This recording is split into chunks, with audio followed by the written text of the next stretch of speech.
La llamada llegó justo después del amanecer. Mi madre se había ido a un fallo cardíaco repentino en Querétaro.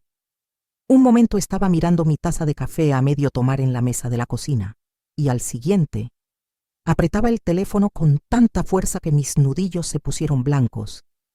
A mis 42 años, me sentía como una niña que acababa de perder su ancla. Conduje a la oficina en un trance. Los edificios grises de la Avenida Reforma pasaban borrosos ante mis ojos. Y para cuando pasé mi credencial por el torniquete, ya sabía que la conversación que me esperaba me dejaría magullada. La puerta de Clara estaba entreabierta, sus dedos golpeando el teclado como si las teclas le debieran la renta. «Necesito 3 días libres», dije, con la voz firme aunque mi pecho temblaba. Mi madre falleció esta mañana. El funeral es en Querétaro. Tengo que manejar hasta allá, estar con la familia. No levantó la vista. 2 días, respondió. Sin emoción, parpadeé. Es un viaje de 9 horas ida y vuelta. 2 días no son suficientes. Finalmente me miró, con un destello de irritación.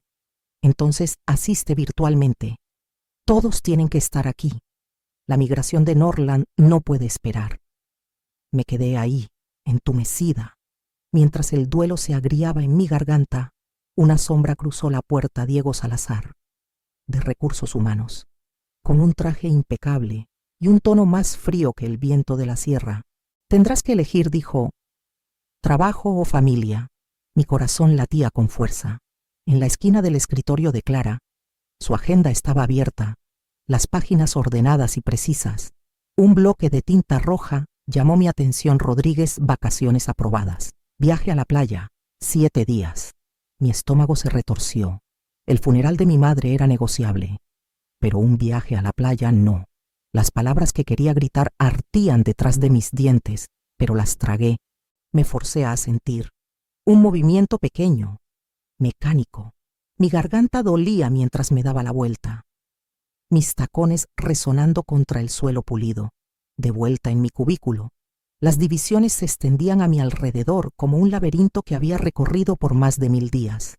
Mi computadora zumbaba, las pantallas llenas de líneas de código y tableros. Todo el trabajo invisible que había cargado sobre mis hombros. Mis manos temblaban sobre el teclado.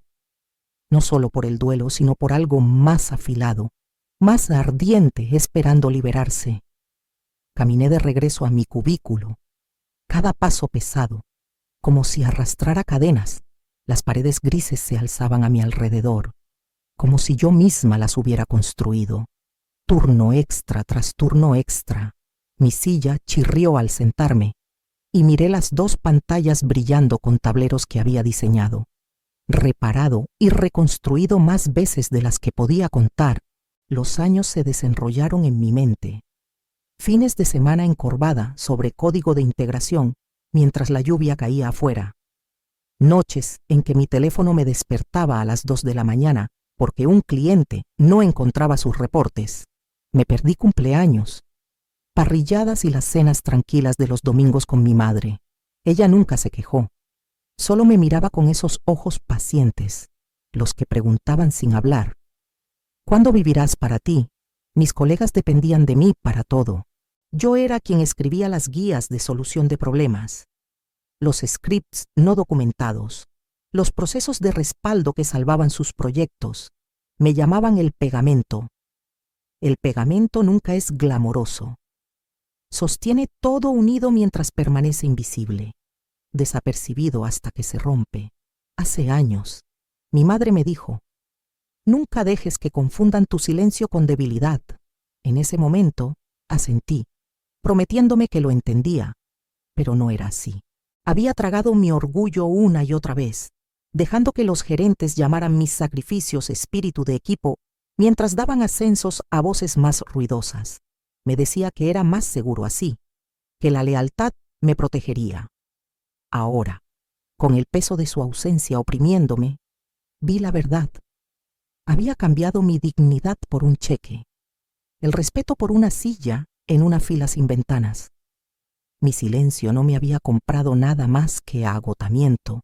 Los carteles motivacionales desvaídos en la pared se burlaban de mí. El trabajo en equipo hace que el sueño funcione. Casi me reí. Los sueños no tenían lugar aquí. Miré mis manos descansando en el escritorio. Temblaban, no por el duelo, sino por algo más filoso que crecía en mí, por primera vez en años. El silencio dentro de mí no era sumisión, era una tormenta cobrando fuerza, esperando el momento justo para desatarse. Esa noche, el departamento se sentía cavernoso. Aunque apenas tenía 60 metros cuadrados, me movía por las habitaciones sin encender las luces, dejando que el brillo de los faroles de la calle pintara sombras largas en el suelo. El aire estaba cargado con esa quietud que sigue a las malas noticias. Un silencio tan afilado que hacía que el zumbido del refrigerador sonara acusador. Me senté en la mesa de la cocina, mirando el reloj del horno. 11:47 de la noche. Los dígitos me devolvían la mirada, recordándome que el mañana ya había comenzado y yo seguía sentada en las ruinas de hoy. Mi pecho se sentía hueco, pero dentro de ese vacío algo se movía, caliente y constante. Abrí mi laptop, la misma que había arrastrado por incontables noches largas. Mis dedos dudaron sobre las teclas, pero solo por un instante ingresé al sistema corporativo. Mis viejos reflejos guiándome por los túneles de VPNs y portales seguros. No para solucionar problemas, no para reparar, sino para reclamar lo que era mío. En los directorios que conocía demasiado bien, mi reserva privada esperaba estructuras de llamadas API anotadas, respaldos de configuraciones, notas de solución de problemas que nadie más se molestó en escribir. Línea tras línea de correcciones no documentadas. Un andamiaje oculto que mantenía todo en pie. Pensé en las noches que pasé aquí mientras otros reían en bares, en las veces que perdí las llamadas de mi madre porque estaba resolviendo problemas que nadie más podía. Comencé a comprimir archivos, encriptar carpetas, viendo cómo las barras de progreso avanzaban lentamente en la pantalla. Cada clic se sentía como sacar ladrillos de un muro que me habían obligado a construir. En mi mente, veía el mensaje que dejaría documentación eliminada por la autora original. No hay respaldo disponible. La idea no me asustaba. Me estabilizaba. Por una vez, no estaba preservando su imperio a costa de mi propia vida. Para cuando el reloj dio las 2, sabía que había cruzado el punto de no retorno. Mi laptop zumbaba suavemente mientras la última carpeta se sellaba. Y cerré la tapa con manos que ya no temblaban, imaginando ya lo que el amanecer me exigiría. A las 2:30, los discos estaban limpios. Cada directorio que había reparado, cada rincón oculto donde guardé correcciones, cada atajo que salvó sus plazos borrado. Copié mi trabajo en una partición encriptada, cerrada con 3 candados que solo yo conocía, y eliminé el resto. Dejé un solo archivo de texto, crudo y final eliminado por la autora original. No hay respaldo disponible. El silencio en mi departamento era casi ensordecedor, roto solo por el zumbido del ventilador de la laptop. Mi cuerpo dolía, pero mi mente estaba más clara que en años. Por primera vez, no era el andamiaje invisible que sostenía el imperio de alguien más. A las 5:45 de la mañana, redacté mi renuncia, sin discursos largos, sin agradecimientos corteses, solo 2 líneas efectiva de inmediato.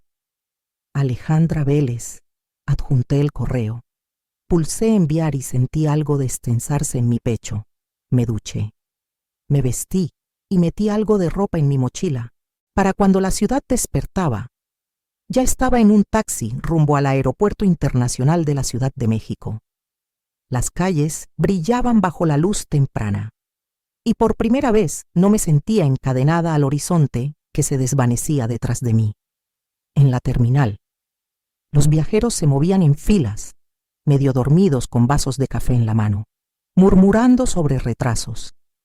Me mantuve aparte, boleto en el bolsillo, mochila pesada con lo único que importaba ahora. Mi celular vibraba sin parar en mi chamarra llamadas, mensajes, notificaciones apilándose. Clara, Diego, incluso Juan de Operaciones. No necesitaba leerlos para saber el pánico que contenían. Puse el teléfono en modo avión y lo guardé. La agente de la puerta apenas me miró mientras escaneaba mi pase de abordar. Caminé por el pasillo de embarque, con los hombros más ligeros de lo que creía posible. Cuando el avión despegó a las 8, apoyé mi frente contra la ventana fría. Abajo, la Ciudad de México se reducía a una cuadrícula de concreto y cristal. Arriba, las nubes se abrían en una luz limpia. Por primera vez en años, la calma se filtró en mí, silenciosa y constante, llevándome hacia Querétaro y todo lo que me esperaba allí. Querétaro parecía igual que cuando me fui a la universidad. Las casas se asentaban bajas, con portales que se hundían bajo el peso de los años, árboles inclinándose con el primer mordisco del otoño. Nada se movía rápido aquí, incluso el duelo parecía demorarse más despacio. La capilla era pequeña, con ladrillos desvaídos y vitrales opacos por las nubes. Cuando empujé las puertas, el crujido de los bancos respondió como un viejo amigo. Personas que no había visto en décadas giraron la cabeza. Rostros marcados por el tiempo, pero suavizados por la familiaridad. Uno por uno, compartieron sus historias. Un vecino habló de la noche en que mi madre caminó por la nieve con una caja de herramientas para arreglar su calentador. Una mujer de la panadería recordó cómo dejaba pasteles cada julio, porque el verano siempre debe saber dulce. Hasta el barbero vino con una caja de galletas, riendo entre lágrimas sobre cómo mi madre odiaba los cortes de pelo, pero siempre llegaba con un pastel de todos modos. Me quedé cerca del altar, con las manos en los bolsillos, intentando respirar bajo el peso de todo. Ella no dejó dinero, títulos ni proyectos por terminar. Dejó respeto, ganado en silencio, dado libremente, nunca exigido. Sentí esa verdad en mis huesos, más pesada que cualquier carga laboral que hubiera llevado. Esa noche, después de que el último coche se alejó de la entrada, entré al taller. El aire olía a serrín y aceite, tan familiar que dolía. En la mesa de trabajo había un pedazo de nogal, medio lijado, con bordes aún ásperos, un pequeño colgante, no más grande que una huella digital. Esperaba como si ella acabara de salir un momento. Lo tomé. Sentí la rugosidad contra mi piel y susurré al silencio. Nunca te conformaste con menos. ¿Por qué lo hice yo? El calentador en la esquina zumbaba, llenando el silencio con un calor constante. Giré el colgante en mi palma y por primera vez en años supe que sostenía más que madera, sostenía una promesa que aún no había cumplido. Cuando desperté la mañana siguiente, mi celular ya vibraba sobre la mesita de noche. Las notificaciones se apilaban una tras otra, implacables. Las revisé en silencio. Acceso urgente requerido. Migración incompleta. Clientes haciendo preguntas. Los asuntos gritaban pánico, aunque no me molesté en abrir los mensajes. Luego vinieron las llamadas. El tono cortante de Clara dejó mensajes llenos de amenazas veladas. La voz de Diego tenía una cortesía forzada que sonaba más a súplica. Incluso Juan, que nunca me hablaba fuera de juntas, dejó un mensaje tembloroso. Por favor, Alejandra, necesitamos resolver esto antes de la fecha límite. Me senté en la mesa de la cocina, con el colgante de nogal frente a mí, y escribí una sola línea en respuesta. Mañana, 2:30 p.m. CST. Enviaré la invitación. Pulsé enviar y me recosté. El horario no era casualidad. Sabía que la revisión de la migración de Norland estaba programada para esa misma hora. Si querían lo que solo yo podía darles, tendrían que pagarlo con sudor, nervios y tiempo que se les escapaba. Esa tarde, abrí una caja con los papeles de mi madre, estados de cuenta, recibos de servicios, listas de compras escritas con su letra cursiva. Cerca del fondo había un sobre con mi nombre escrito. Mi pecho se apretó mientras deslizaba un dedo bajo la solapa. Dentro había una sola nota en su caligrafía cuidadosa. La dignidad nunca se da, se toma. No esperes hasta mi edad para aprenderlo. La leí una vez, luego otra, hasta que las palabras se emborronaron con lágrimas. Ella había llevado esa verdad toda su vida, y ahora me la estaba pasando. Aplané la nota en la mesa junto al colgante, los dos formando un mensaje que ya no podía ignorar. Por primera vez, no solo sentía duelo, sentía dirección. El celular vibró de nuevo, pero lo dejé apagarse. La voz de mi madre en tinta era más fuerte que cualquier cosa que esperara al otro lado de esa línea. A las 2 en punto, hice clic en el enlace y vi la pantalla llenarse con rostros que conocía demasiado bien. La camisa de Juan estaba arrugada, sus ojos enrojecidos. Clara estaba rígida, con los labios tan apretados que parecían sin sangre. Una tercera ventana apareció un asesor legal con gafas cuadradas y un tono ya afilado como navaja. Juan intentó primero. Estamos en una situación crítica, Alejandra. La documentación, tu documentación, falta. Necesitamos acceso inmediato para terminar la migración. Me acerqué a la cámara. ¿Te refieres a los scripts que construí fuera de horario? Las guías que escribí porque nadie aprobó un presupuesto para capacitación. Eso lo hice sin fondos, en mi tiempo, mientras me dejaban hundirme o nadar. Son míos. El asesor legal intervino, con voz cortante. Todo lo creado mientras estabas empleada se considera propiedad de la empresa. Negué con la cabeza. No cuando no contiene datos de clientes, ni propiedad intelectual interna. Nada más que las herramientas que construí para sobrevivir a su negligencia. Pueden discutir definiciones todo el día, pero el hecho es que no pueden moverse sin mí. La mandíbula de Clara se tensó. Entonces, ¿qué estás pidiendo? No dudé. 3,000 pesos por hora, pagados por adelantado, mínimo de 20 horas, llamadas limitadas a 2 horas por día. Esta semana estoy manejando el patrimonio de mi madre, así que el horario lo pongo yo, no ustedes. Juan se frotó la frente como si el número mismo le doliera. Clara espetó. Eso es extorsión. Dejé que el silencio colgara. Luego respondí. Es oferta y demanda. Ustedes exigieron todo. Ahora pagarán por lo que ignoraron. El asesor legal tecleó furiosamente. Luego murmuró algo sobre conveniencia. Juan finalmente exhaló. Está bien. Agilizaremos el pago. Asentí una vez, con una calma que se asentaba como armadura. El equilibrio había cambiado, y por primera vez en 3 años, ellos eran los que corrían. Terminé la llamada sin otra palabra. Cerré mi laptop y tomé el colgante de nogal de la mesa. La madera se sentía más firme en mi mano que cualquier contrato que hubiera firmado, y supe que el próximo movimiento sería solo mío. A la mañana siguiente, inicié la sesión exactamente a tiempo. Ya estaban esperando, con rostros tensos por el cansancio, ojos nerviosos como animales acorralados. Compartí mi pantalla sin preámbulos, abriendo el primer conjunto de consultas. Este reporte falla porque la lógica de respaldo se eliminó en enero, dije. Resaltando la línea de código, lo advertí entonces. Lo ignoraron. Nadie interrumpió.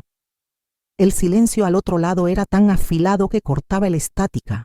Seguí, abriendo los registros de llamadas API. Aquí, enlaces muertos parchados con soluciones de copiar y pegar, temporales en el mejor de los casos, irresponsables en el peor. Desplacé más abajo, exponiendo parámetros mal configurados que hacían que los reportes colapsaran cada tercera ejecución. Por esto sus tableros se caen bajo presión. La cinta adhesiva no sostiene acero. La primera media hora fue puro filo. Cada palabra que decía desmontando sus ilusiones. A mitad de camino, su postura cambió. No más interrupciones defensivas, ni réplicas cortantes. Solo tecleo frenético, plumas arañando papel. El sonido de gente tratando de salvar un sistema que finalmente entendían estaba sostenido solo por mis manos. Mantuve mi tono firme, no cruel, pero implacable en precisión. La claridad se había convertido en mi arma.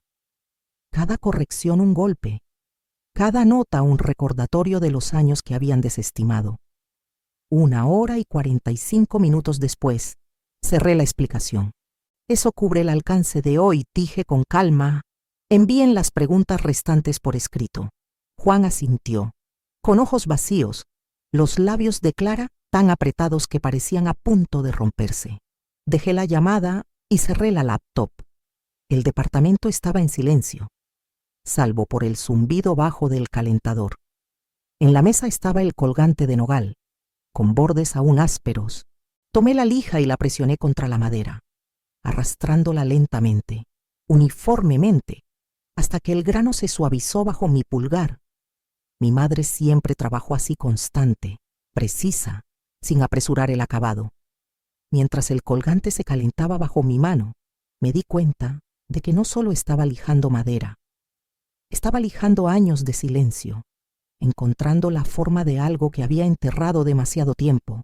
2 días después, me uní a otra llamada. Sus rostros se veían peor que antes, la corbata de Juan torcida, el cabello de Clara recogido tan fuerte que parecía doler. No perdieron el tiempo. Alejandra, comenzó Juan, con voz ensayada pero temblorosa. Queremos extenderte una oferta seria. Nivel directivo, flexibilidad remota. Un equipo de 3 a tu cargo para empezar. Reportarías directamente a mí, un aumento del 50% y un asiento permanente en las juntas de planeación ejecutiva. Por años, había soñado con escuchar esas palabras. Reconocimiento, liderazgo, una oportunidad para probar que no era solo el pegamento en las grietas. Pero mientras los títulos y porcentajes salían de su boca, no sentí nada. El silencio dentro de mí ya no dolía, resonaba con claridad. Me acerqué. Solo me valoran ahora porque tienen miedo. Enterré a mi madre la semana pasada, y todo lo que me dieron fueron plazos en lugar de dignidad. ¿Y ahora quieren lealtad? Clara intervino, cortante y a la defensiva. Estamos intentando corregir esto. Admitimos que te subestimamos, pero esta es tu oportunidad de tomar lo que mereces. Negué lentamente con la cabeza.